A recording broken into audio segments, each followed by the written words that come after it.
यावानर्थ उदपाने सर्वतः सम्प्लुतोदके तावान् सर्वेषु वेदेषु ब्राह्मणस्य विजानतः कर्मण्येवाधिकारस्ते मा फलेषु कदाचन मा कर्मफलहेतुर्भूः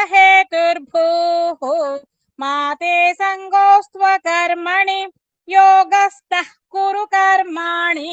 संगं त्यक्त्वा धनञ्जय सिद्ध्यसिद्ध्योः समो भूत्वा समत्वं योग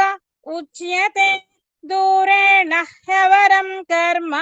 बुद्धियोगात् धनञ्जय बुद्धौ शरणमन्वित्त कृपणाः फलहेतवः बुद्धियुक्तो जहातीह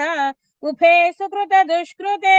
तस्माद्योगाय युज्यस्व योगः कर्मसु कौशलम् कर्मजं बुद्धियुक्ता हि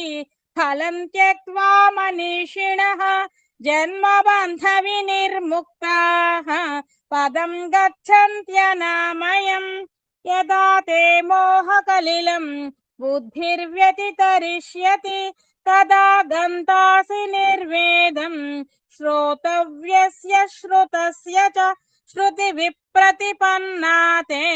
यदा स्थास्यति निश्चला समाधावचला बुद्धिः तदा योगमवाप्स्यसि अर्जुन उवाच स्थितप्रज्ञस्य का भाषा समाधिस्तस्य केशव स्थितधीः किं प्रभाषेत किमासीत व्रजेत किं श्रीभगवानुवाच प्रजहाति यदा कामान् सर्वान् पार्थमनोगतान् आत्मन्येवात्मना तुष्टः स्थितप्रज्ञस्तदोच्यते दुःखेष्वनुद्विग्नमनाः सुखेषु विगतस्पृहः वीतरागभयक्रोधः स्थितधीर्मुनिरुच्यते यः सर्वत्रानभिस्नेहः तत्तत्प्राप्य शुभाशुभम् नाभिनन्दति न द्वेष्टि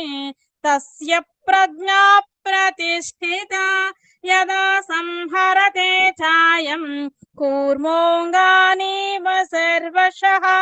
इन्द्रियाणीन्द्रियार्थेभ्यः